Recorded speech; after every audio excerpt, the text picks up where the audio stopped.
Hey guys, what's going on? I'm Dr. J. I am Dr. I, and we are the Twin Doctors, and this is Second Opinion with the Twin Doctors. All right, Doctor, my favorite thing to say. Doctor, give me the news. What is in the news? Well, it's really a question. Is calorie-restricted dieting, while good for your waistline, bad for your mental health?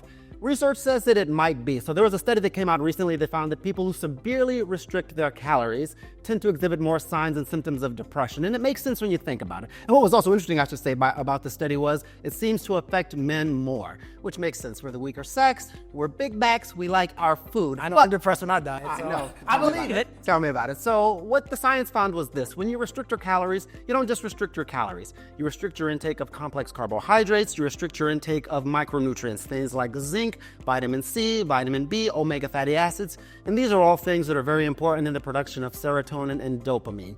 Those are those feel-good chemicals. Less serotonin, less dopamine, maybe a thinner waist, but your mental health may suffer. So that is what's in the news. All right. So we have two amazing guests joining us today. We've got Dr. Bel Natarajan, a licensed doctor of acupuncture and traditional Chinese medicine, and Dr. Muhammad Shalabi, a licensed doctor of chiropractic medicine. They're both going to be joining us, and we're excited to have them. And what are they joining us for? What do you mean, what are they joining us for? They're joining us for the episode. What's our topic? Our topic Oh, is... yes. Did I forget to say the topic? I forgot to say the topic. Okay, Mm-hmm. needles and adjustments, acupuncture and chiropractic medicine explored. See, I must be dieting, right? You are dieting. You're not the good. Happy to have them. All right, Dr. Shalabi, thanks for joining us. We are really happy to have you on. This guy is like the TikTok star here. You got like, what, 2 million followers? Yes, I do. That's amazing. So, I have to say, I was doing some research on chiropractic medicine. I didn't know as much as I probably should have. And I was going through the history of chiropractic medicine. And so apparently there was this guy, Dr. David Palmer, who started the art form. And he had this theory of what they called subluxation, where, from what I understand, but again, I'm just an OBGYN. I don't know much, so I'm leaving it up to you. But it's kind of this concept where there is misalignment between joints that somehow affects nerves, and then that leads to disease? Yes. In the early days, that's what it was. Like, there is a subluxation. It's a misalignment, pinching in the nerve that will cause disease.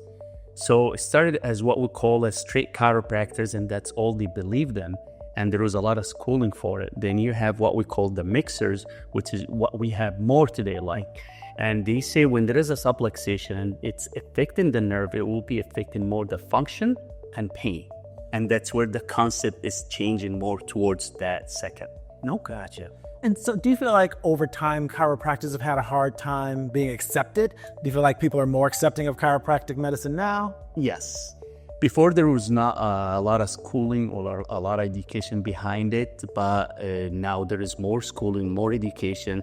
And then there was medical groups that were trying to shut down chiropractic. The AMA, right? The Yes. American Medical Yes. Association was Yes. trying to And shut they down were chiropractic medicine completely, altogether. yes. And then there was a lot of based studies and research that has came, and we gain more paced prospect and educational about it. And in the 1970s, there was a lot of studies that was done, researches, and that's where we start getting more respect. Right. So, Let me ask you a question. So you said there wasn't really formal schooling. Were they just like lay chiropractors? Like, how did they get their training? How did they hang up their shingle? before there was like a natural healing, Dr. Palmer in 1985, that's when chiropractic started. And then after that, there was now more schooling and more training to become a chiropractor. Okay. All right. So, and I know that actually there was a chiropractor, I think in the 60s or 70s, Dr. Wilk, who sued the AMA because the AMA, basically being as powerful as they were, they said, we don't recognize chiropractic medicine. That basically meant that doctors couldn't refer to chiropractors, insurance wouldn't pay for chiropractors. Antitrust lawsuit, Dr. Wilk wins, chiropractors are accepted. So what kind of conditions do chiropractors treat, or what kind of conditions can they treat? Back pain, neck pain, headaches, sciatica, that's what we treat. Okay. All right. And what are your diagnostic tools? So it's like, oh man, I'm having back pain. Like, what do you do? Like what we did exactly. I was gonna say, yeah. I went to his office. I was impressed. You had a lot of really cool toys. So like, what kind of diagnostic tools and technologies do you guys use? We do x-rays, we do posture scan, we might send out for some MRI if we need to. All that stuff we do for sure, very deep history and examination before doing anything on a patient. Cool. Okay. So we're going to show people the initiation of my visit. So I had never been to a chiropractor. I was super excited to do it. And so we're going to share with the viewers a video of what the initial evaluation looked like. But after the initial evaluation, what does typical treatment look like? Typical treatment look like, I do some, as what we put in that roller bed to kind of relax your muscles a little bit. And then we move on to the adjustment, and we do like a full body adjustment. That adjustment is specifically to the patient condition from what we found in the history and the examination, whatever other imaging we did before. So yeah, so when I went there, you put me on the roller bed. Yes. And this little bed where there's these rollers that really just, it felt like did almost like a deep tissue massage. Yes, in the paraspinal muscles, yes. Okay, so do you get better manipulations if you relax the muscles first? Yes, it's like not working on the muscles when they're really hard. You're gonna loosen them up first, so I can be able to do that just. Okay, all right. Well, let's show people what my initial assessment looked like. Well, I've never actually seen a chiropractor before, so I'm excited. I figure a little snap, crackle, pop, I'm gonna be all fixed, flexible, and ready to learn. There we are, very good. So this is the first picture. We're gonna go to A to P, so I can take a look at everything from the front to the back. However, we look at it from the back to the front. Okay. Most doctors, we look at it backwards because we work on you from the back. Right. Okay, cool. Well, mid-X-ray, apparently there may be a problem. Dr. Shalabi says he thinks he sees something. He's not sure, but he thinks he sees something. But he wants to get a few more views first. Now I'm curious, and I don't want to know what he thinks he sees, but he's not quite ready to tell me yet. First, more views, and this means turning laterally to my side so that we can get extra views of the spine. At this point, I'm intrigued, I'm nervous. But hey, let's see what he finds. Well, turns out he found I'm crooked. I've got a crooked spine. I'm like Forrest Gump. I'm all twisted up. I've got scoliosis. But, there is more. Apparently, I've also got bone spurs. 2 lovely bone spurs. 1, 2. And I've got a degenerating disc to boot. In short, folks, Dr. J is a mess here. Dr. Shalabi, Dr. J needs you to fix him, please. So when I walked into your office, you told me that even before you examined me, you did x-rays, you put me on the roller bed, you were already kind of sizing me up. You were looking at me to kind of get an idea of what might be wrong with me. I'm sure you found the How many things were wrong with you? I know. 1, 2, 3. But what kinds of things are you looking at just when the patient walks in and you're sizing them up? Exactly. Like when they walk in without the patient even knowing that I'm looking at them, I look at how they walk, how they sit, how they bend, if the pelvis is uneven a little bit, if the shoulder is even, if they have that forward hip posture, do they like to sit like this on one side, that way? So I'm building up my evaluation before I even get my hands on the patients. And guess what? Like what I did, I told you before even taking the x-rays, this is what's wrong. That's what I'm looking at, right? Yeah. So it makes it a lot easier, and it builds a lot of credibility for the patients to know what I'm doing, what I'm talking about. Yeah. So I'm just confirming what I saw. When you do something and someone is looking at you, what are you gonna do? You're gonna try to change it right away. Of course. So I'm gonna catch that before they even do it. So like I did it with You the basically realized that I was flawed and messed up before I could even hide it. So that's an amazing skill. I got to get the credit. I gotta imagine when you go out, when you're just out at a restaurant, or are you looking at people like, okay, look at how they're walking, how they're sitting. You're probably like sizing everybody up. Yes, I do. That's a problem of being, like a Muslim, and when I go pray and I'm praying, I always have to be like this. I'm looking down. You can never catch me having my eyes open because this guy is that way. This guy, I can't concentrate. We're supposed to focus, and you see me going like this. Astaghfirullah. I'm like, I can't look anywhere. That's the truth. I believe it. When I walked up to some people in the street, I'm like, you have back pain, what's going on, neck pain, you're having sciatica. It's something you do every day. It's like, And when you walk up to people, just kind of the cold call, basically.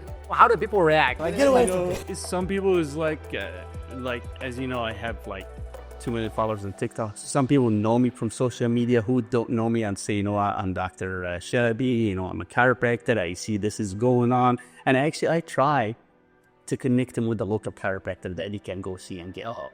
I'm like, you shouldn't wait, because if you wait, that will get a lot worse. It's better to work on it right away. You should carry your table in your trunk. These people walking funny, sitting funny, curved over. You can do a manipulation right there. That's a TikTok idea. There you go. Maybe that's the next one. So what do we learn, Dr. J? What do we learn about you? Well, so we basically learned, I guess they saw in the video, but I've got scoliosis. I've got some bone spurs.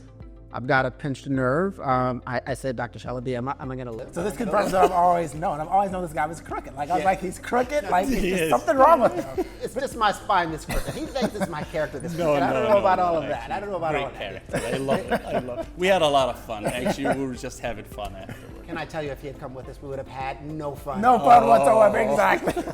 So, please go ahead. I was just going to ask. So chiropractors, they're accepted now, you know?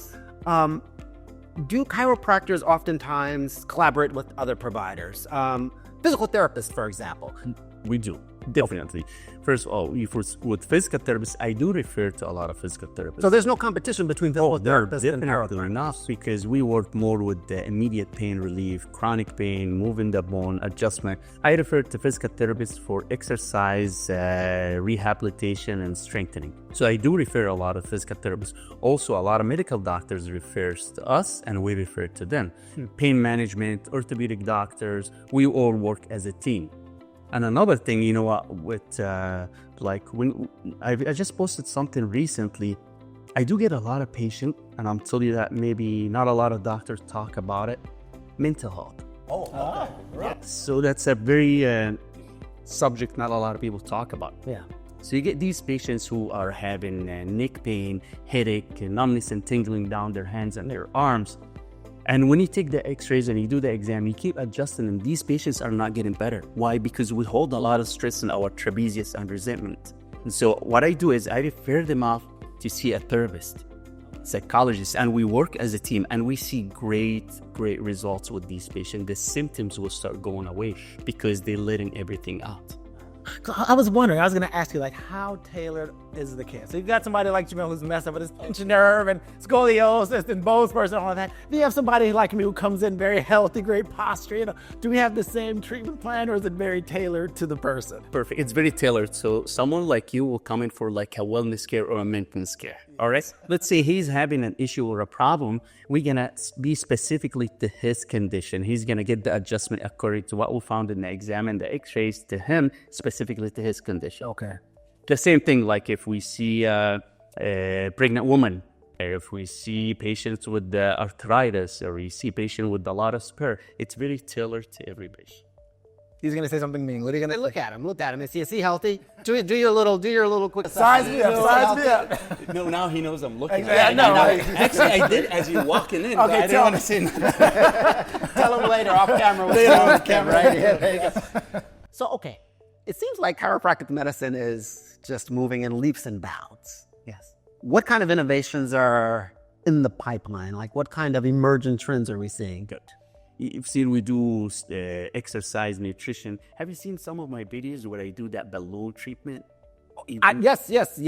I've seen that. Can you tell people about that? Actually, Yes. That's crazy. That's been out since the 1920s. It's called the cranial facial release. So it's inserting a balloon inside, and you've seen that. I don't We think should try that. I don't think I can do it. I don't think I can do it. No, we'll do that the next time. We'll do that next time on him. I've got a horrible gag reflex.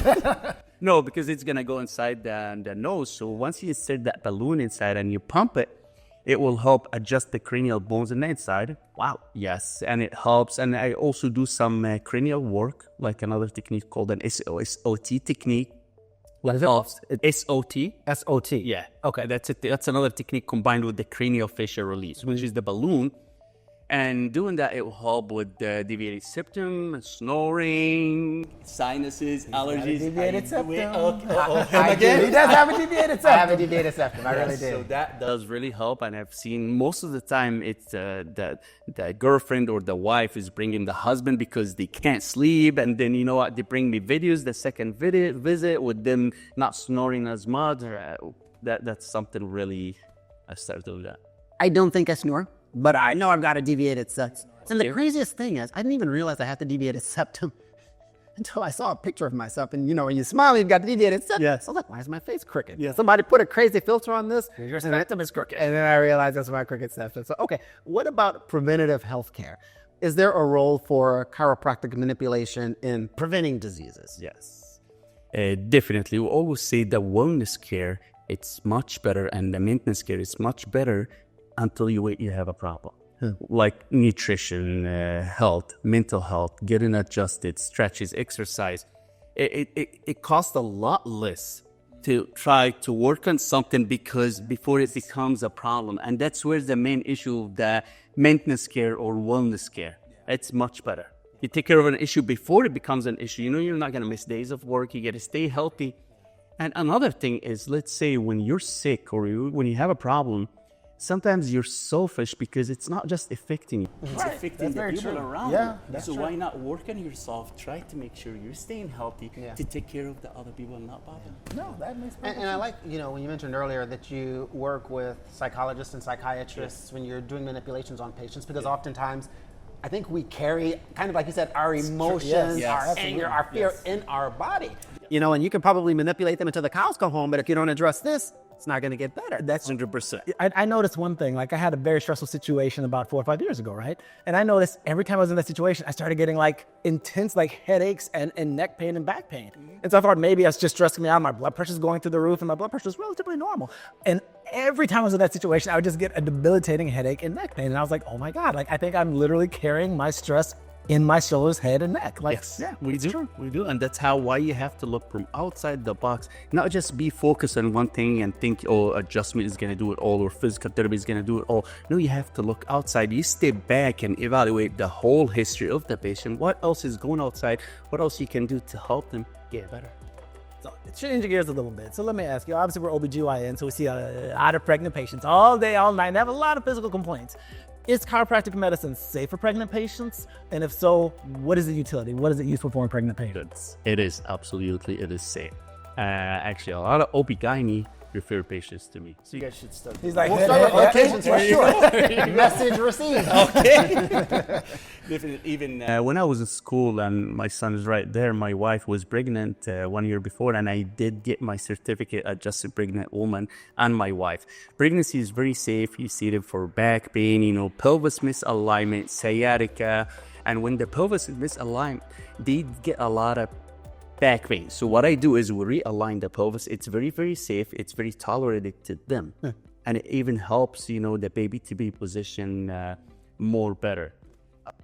So I was going to ask, so I was reading about this concept of pelvic balance, and I was going to ask, what is that? But is that what you're referring to when the pelvis isn't aligned, basically? Yeah. When the pelvis is not aligned and the SI joint are out of place, so you can manipulate it back in place and definitely to get a lot of relief.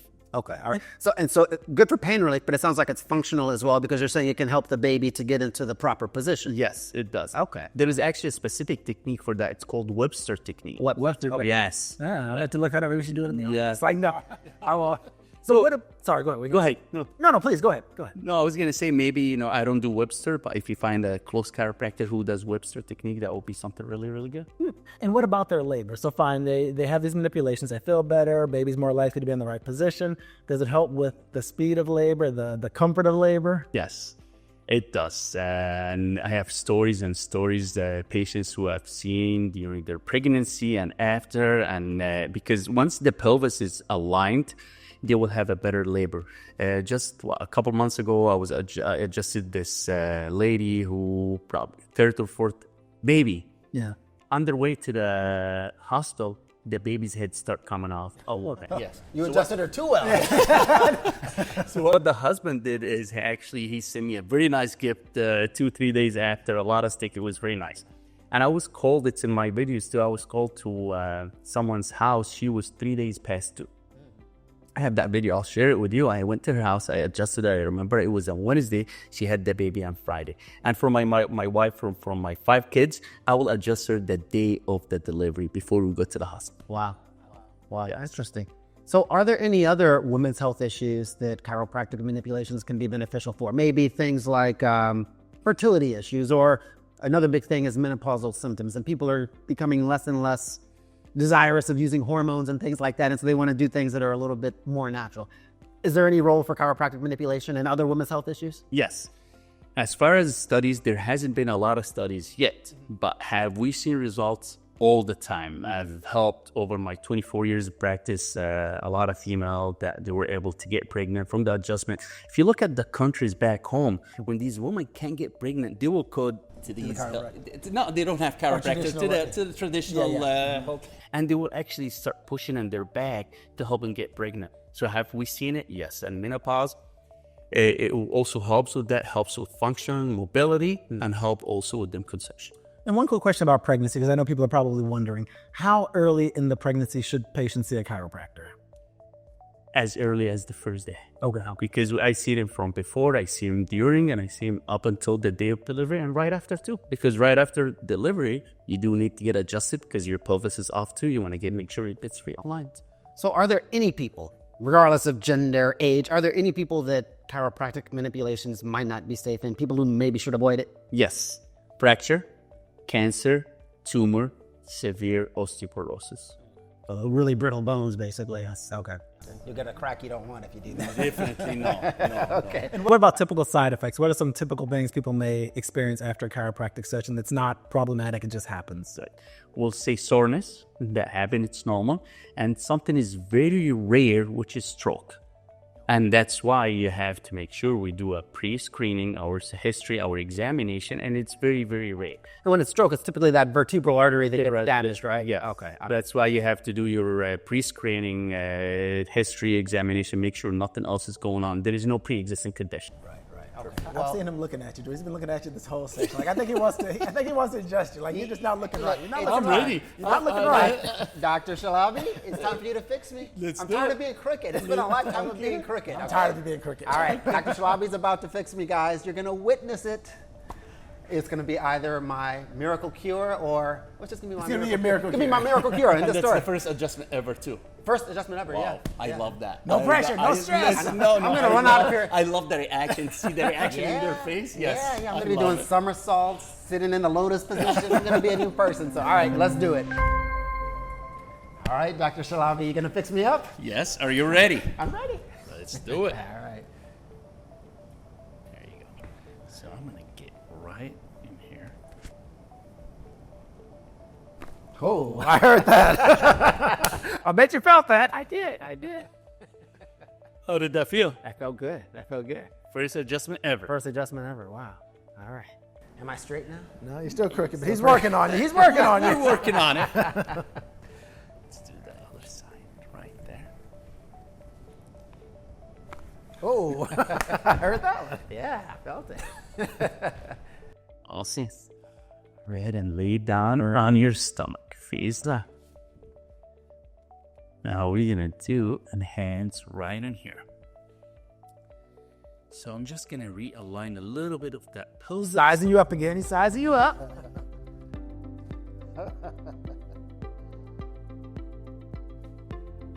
Nice. Some lower extremity adjustment. Pelvis right in here. Nice. Now we're gonna be doing that mid back. Okay. So I take a nice deep breath in and let it all out. Oh, I heard that correct, dude. Am I crazy? I feel like I can see a difference though. Like before you did that, like I could see more of a. It was more concave. Hunch it. convex. Yeah, exactly. More hunch. Yeah. You know, that's what we did over there when he came. When we put him in the roller bit to kind of work at this. Yeah. You know what we do? That's a good thing you brought that point. Just a real quick education to the audience. Is as what we do right now, we're in the phone, we're texting, we're pinning down all day long, we end up getting that hunchback. So it's really recommended to get like a foam roller. Everybody should be doing that, and just lay down on the floor at home and roll your back on it to try to get that straight up position. Okay. Awesome, Doc. I'm gonna have you lay down on your right side, face up. Let me remove this. Now we're doing the lower back. All right, bend this leg. Maybe can I bring that up for you a little bit? Here you go. There's a strange man. How are you doing? I'm good. I'm good. Right there.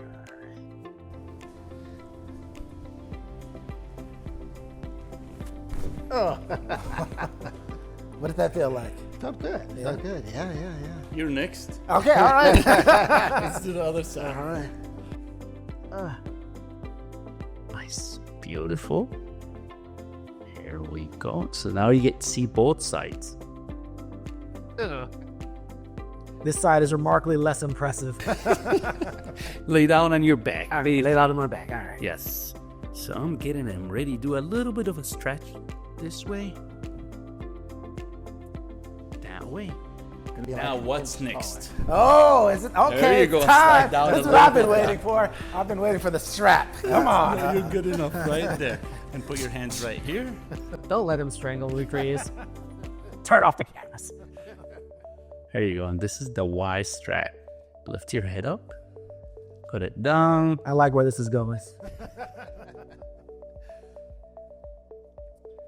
So I'm just gonna have you take a deep breath in and all the way out.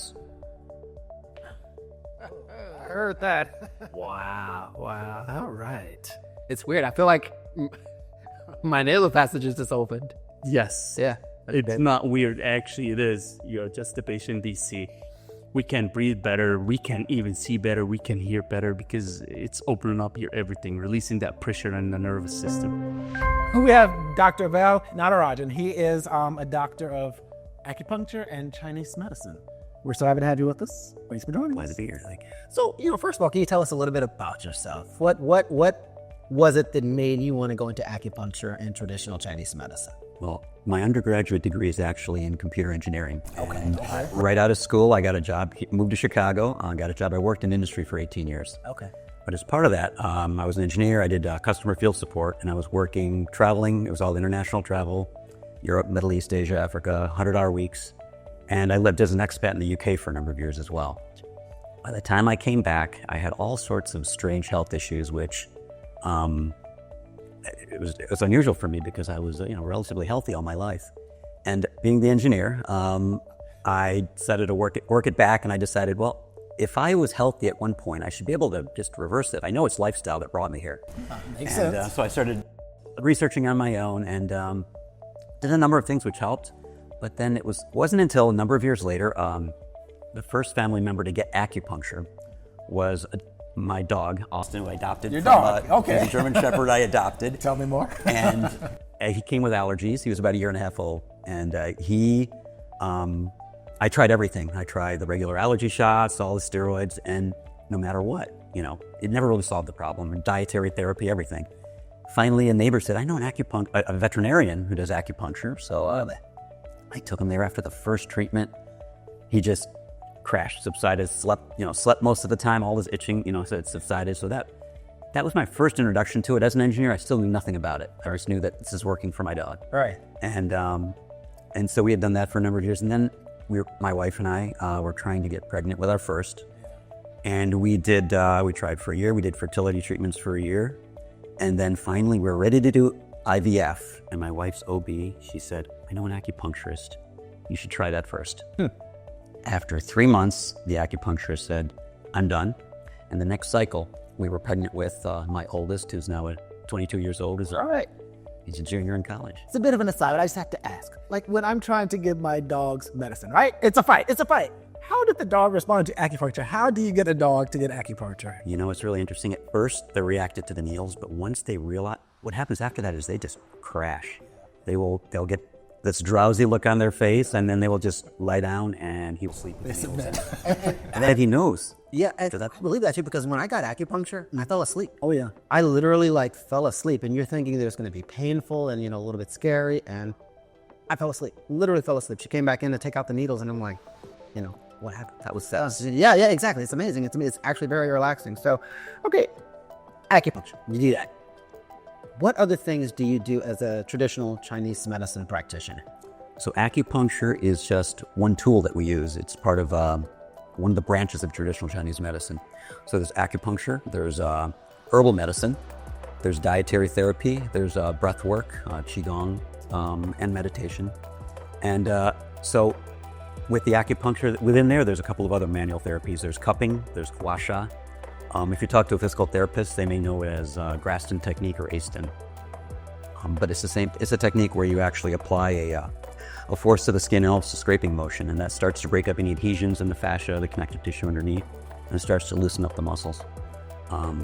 So those are all the different tools that I use and bring in when I'm treating a patient. So how does acupuncture work? Like I've had it myself. It works very well for me. I refer patients all the time, but when they ask me how it works, I have a general idea. I'm like needles, there's some symptoms in the body, energy, so on and so forth. But how does it work? Like break it down for patients like XYZ. How does it work? in simplest terms, what we're doing is we're regulating the nervous system, and we're telling the body, giving it direction to heal a specific area, to bring blood flow, increase perfusion to tissue. We're telling it to increase what we call endogenous opioids, or painkillers that are produced by our own body internally. And as we start to reduce the inflammation in an area, the body can start to heal itself. So the main principle is the body already knows how to heal itself, and it's really trying. We're just giving it that nudge with the needles to be able to allow it to bring that problem to resolution. And those endogenous opioids, that's why you sleep and that's why you feel so relaxed, like you really do. Yeah. No, and for people who don't know what endogenous opioids are, they're basically endogenous, meaning we make it in our body, and it's basically it's similar structurally to like morphine in pain medications. So yeah, you're right, it's very relaxing. So let me ask you this: what is Qi? You hear everybody talk about Qi, spelled with I, oddly enough. Yes. I always thought it was CHI for the longest time, but you hear about Qi. What is Qi, and like, how does it play a role in our health? Okay. So with the Chinese language, it's very context dependent. So Qi can mean many things. Qi can mean, vapor, it can mean gas, it can mean, for example, I talk about a great way to rephrase it is Qi in the body is function. Replace the word Qi with function. So my stomach Qi, if normally it should move in a downward direction. If the stomach Qi is stagnant, what do you have? You have maybe some bloating and belching. If it reverses, you may have nausea, you may have vomiting or reflux in this case. So I like to use that term. It does also have other meanings. So there's different types of Qi. There is what we call Yuan Qi, which is a Qi that we're born with, that we get from our parents. So that we can look at as genetics. Oh. Exactly. And then there's Zong Qi, which is the Qi of combining air and the food we consume. And so you can almost look at that as like ATP, where you take glucose and you take oxygen and you create energy for the cells. And another type of Qi would be our Wei Qi, our defensive Qi in the body, which is our immune system. So the term Qi, we can use it as energy, but it almost gives it a kind of a new age feel, when it really is much more practical than that. So it's just functions. Okay. What are meridians? Yeah, that's my next question. What are the meridians? Well, this is really interesting because meridians are also actually real structures. It's the fascia, the connective tissue in our body that surrounds, and the fascia, as we know, it's the very thin fibrous material that surrounds our muscles. It connects our organs together, and it connects groups of muscles together. So these groups of muscles of fascia each form a particular meridian. So the bladder meridian, which starts at the front of our head and goes over the top of our head down our back, is actually the posterior chain of fascia and muscle tissue. And so it turns out that actually there's some imaging studies that I saw done where you can put a dye, a tracer into, for example, stomach 36, which is along the muscle on the front of the leg, the tibialis anterior, and they can monitor the direction of flow of that tracer, and it goes in the direction of travel of the meridian. Really? And what's really cool is you can take the dye in both knees, inject it, and you can stimulate one point on one knee, and it will speed up the traveling of the dye in both knees. Really? So there is some sort of physiological correlation to the anatomy of the body. And so Qi is more than just this magical energy. And meridians are more than just this symbolic pathways in our body. Because I've looked at these diagrams of the meridians, and I always felt like, kind of like you just said now, the meridian for fixing something here was there, and the meridian for fixing this was there, and I was always like, how is that possible? And that's using that central nervous system to regulate the body. What's really interesting is, for example, if I'm treating someone's tennis elbow, the elbow, I don't know how it exactly works. The elbow is similar to the knee. They're anatomically analogous. Right. So I can use the opposite knee to put points in that same area on the elbow, the balancing meridian on the elbow, to treat the pain in the knee. And people will be amazed. I'll say, move your elbow. Oh, there's no more pain. Why is that?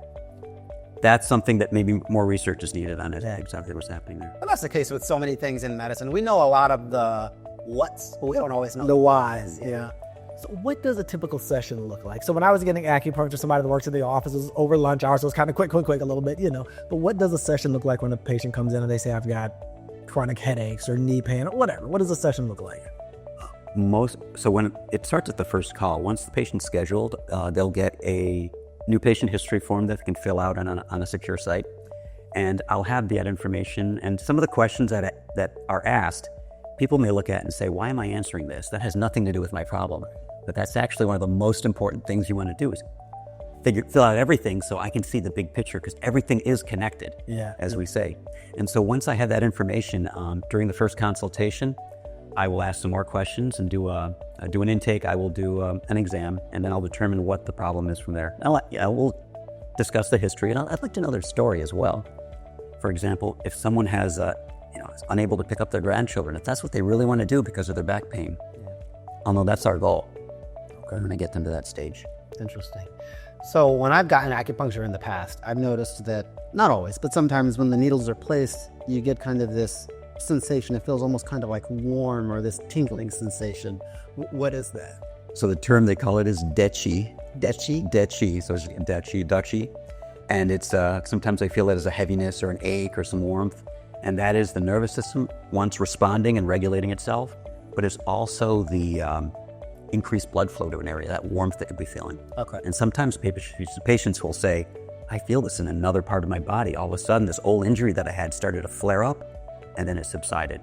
It's that blood flow going through that area. And I describe it to them as, think of it like an old congested pipe that's clogged. As we're increasing the pressure in it to get things moving, we're going to get it out. We're going to get things out of there. Okay. And I kind of like that too, because, when you think about disease, no matter what the disease is, I think for the longest time we've looked at disease as though it's kind of localized. You've got a problem. Right. You've got a problem there. But what we're recognizing now is that most diseases, at least the way we look at them now, is there's some element of inflammation. And inflammation is a body-wide process. Like for example, when there's the link between poor dental hygiene and heart, people say, how is that possible? And my mouth and my heart. But it's inflammation from the poor dental hygiene that leads to inflammation in the blood vessels in the heart, that increases the risk of heart disease, leads to inflammation in the knees, pain in the knees. And so the body truly is one big united system. Right. It's into gut health and dementia. Right. Exactly, yeah. And it's not just the body, but it's that body and mind. So, we have that mind-body connection, but it's more of a connection because I feel like they're intertwined and they're inseparable. So we have to also look at the stress level someone's encountering, and we're going to regulate, which is what also acupuncture also does, which I helped you sleep, was it regulates that sympathetic parasympathetic balance. The sympathetic is that fight or flight, and the parasympathetic is what we call that rest and repair state. When we're relaxed, that's when our body can actually heal itself. So what does the average session look like? I'm coming in for an acupuncture session, and I know you do a lot more, but just acupuncture. What does the average acupuncture session look like? Typically, once someone gets on the table, for the most part, most conditions, I can treat with the arms and the legs. I'll do some auricular ear points, and that'll, as we know, we can treat one part of the body, and that will address another part of the body. But they'll be laying on the table, typically face up, and I'll be putting anywhere from 4 to 12 needles in, on average, depending on the points I'm using, and they'll rest. A lot of times I'll use infrared heat. One, it brings blood flow to areas, and it also is relaxing. And we'll apply that, and they'll be resting on the table for anywhere from 25 to 30 minutes. Okay. And what about mental health conditions? We were speaking about that earlier with chiropractic medicine. What about treating mental health conditions, depression, anxiety, with acupuncture? And I would say probably the second most common thing I see in my clinic would be anxiety, depression. What I do is, if someone wants to avoid medication, we work on that, and it will be a combination of the acupuncture, possibly herbal medicine, and definitely meditation, breathing exercises, things to get them out of that fight or flight, especially when they have an acute situation where something sets them off. But then also, if they want to get off of their medication, what I will do is I will have them work with their MD, whether it's their primary care physician or their psychiatrist, and we will allow them to taper off the medication as their symptoms start to improve. It's amazing. It's like what's old is new again, right? You hear everybody talking now about meditation, about breath work, about cupping, big thing now, I find it amazing. But pregnancy. Is acupuncture safe in pregnancy? And what kinds of benefits to get people, I'm totally tongue-tied. I'm so excited here. No. But it is safe in pregnancy. And how does it benefit people in pregnancy? So one of the conditions I treat is morning sickness. Oh, really? Acupuncture can be very beneficial for that. Really? So during pregnancy, one of the first things that comes up for people is typically morning sickness. There are some points you want to avoid and areas you want to avoid. Obviously, the belly, and there's certain points which, especially later on in pregnancy, can stimulate a downward movement in the body of we call it energy, but let's just say the chi in the body. So it can increase contractions. There's actually I've done some assisted in patients in getting their cervix, getting the cervix prepared for the delivery. Okay. So I had a patient recently. She had her baby daughter, and her mom was in the delivery room with her, saying, "You don't seem like you're in pain at all." And the delivery was extremely smooth. We've also helped with induction. That's the word I was. Gotcha. Okay. Yes, it wasn't coming to me at the time, but so labor induction as well. We use those what we call forbidden points, essentially to cause that downward flow. It's LI4, GB21, and that'll help stimulate the body to get the baby moving in the right direction. So you would only do that towards the end of the pregnancy? Towards the end, yeah, within the last 2 weeks. Interesting. And what about positioning of the baby? I know a lot of times when the babies are not head down, when they're breech or transverse, some folks will get acupuncture. There is a technique for that using moxa, which is an herb that you burn over a very specific point on the body, bladder 67. And we do have patients come in for that prior to trying to have it manually. Having the baby shifted, just to try that first. And I'll send them home with instructions. We'll try it we'll do it in my clinic. I'll explain how to do it, and then we'll send them home with the instructions on how to do it at home. Interesting. And their husband can help them as well if they can't reach down to reach the toes. So when you're dealing with patients and you're doing acupuncture, like you said, you can use it to treat acute issues, chronic issues, and preventatively. So in general, when people come in for acute issues, do they typically have these issues fixed, or do they need to come in for tune-ups every once in a while, or what do you typically see? So what I tell people is the younger you are, the healthier you are, the faster response. So we're out of luck, basically. We're out of luck. And so high school athletes are fun to treat because within the first treatment, they'll be significantly better. Younger people, and the older we are, the more medications we're on, the more the more poor the health. It may take more than one treatment to see that for initial response, especially for a chronic condition. So it really depends, but overall, I can usually tell people once I see them and examine them, expect this or expect that. So people have to be patient in certain situations. What about the risks? Are there any risks to getting acupuncture, or are there people that should just avoid it altogether? It's generally very safe. There are certain conditions where you want to avoid, like I mentioned, with the pregnancy. Obviously, broken skin is an area you don't want to treat. Overall, I did have a patient recently. He had stage 4 cancer, and his white blood cell count was 0. Oh, wow. So I said, I'm absolutely not going to do it. We're not going to do acupuncture because there's too much of a risk. Even though it's very safe, there's no risk of infection. So in that case, we did not. But overall, it's generally very safe for most of the population. Well, this has been amazing. Like I could talk about this for hours. Like, I mean, it truly is something that interests me so much. But where can people find you? We are at easternhealingtraditions.com, and we are located in Grays Lake, Illinois, 224-541-0022. Are you on social media? We are on social media. At same place, Eastern Healing Traditions? Eastern Healing Traditions, Facebook and Instagram. All right, so are you going to come on again? Keep in mind, in Illinois, a verbal commitment is a contract. Are you coming on again? I would love to. I'd be glad to. Thank you for being there. We'd love to. I would love to go to the office and get some acupuncture and video that as well, because A, I'll get a good nap, B, I'll feel better, and C, we can make people not afraid of the needles. There you go. All right. Well, thank you for coming on. We'll have to do it again real soon. Thank you. All right, thanks. Thank you. Okay, this episode is almost done, but first, today's prescription TikTok. This is why you occasionally need to take your rings off. This guy kept his ring on for years, and it made microcuts in the back of his finger, and scar tissue formed on top. He can't take this off anymore. So now it's an anti-theft device, but if you want to take it off, it needs surgery. Okay, so how often should you remove your ring? Well, there's really no consensus, but most doctors would say remove it every day. Clean the ring, clean the skin. Look at the skin where the ring sits. Make sure there's no cuts, tears, fissures, inflammation, or irritation. And if you have certain health conditions, diabetes, peripheral vascular disease, arthritis, lymphedema, you probably shouldn't be wearing rings at all. So, okay, can you ask your question, sir? So have you ever taken off your watch at the end of a long day, maybe at the end of a long week, and smelled your wrist? I have not. Okay, well, let me tell you, if you do, it's not a good thing. So I am team every day. You need to wash that wrist, take off the watch, wash your wrist, take off the rings, wash your fingers every day. That's my advice. All right. Well, That's the consensus. That's the consensus. All right, this appointment is done. So make your way to the waiting room, stop by the reception desk, and don't forget to make your next appointment for a second opinion with the Twin Doctors. I'm Dr. J. You stepped over my line. I'm Dr. Hyde. We are the Twin Doctors, and this has been Second Opinion with the Twin Doctors.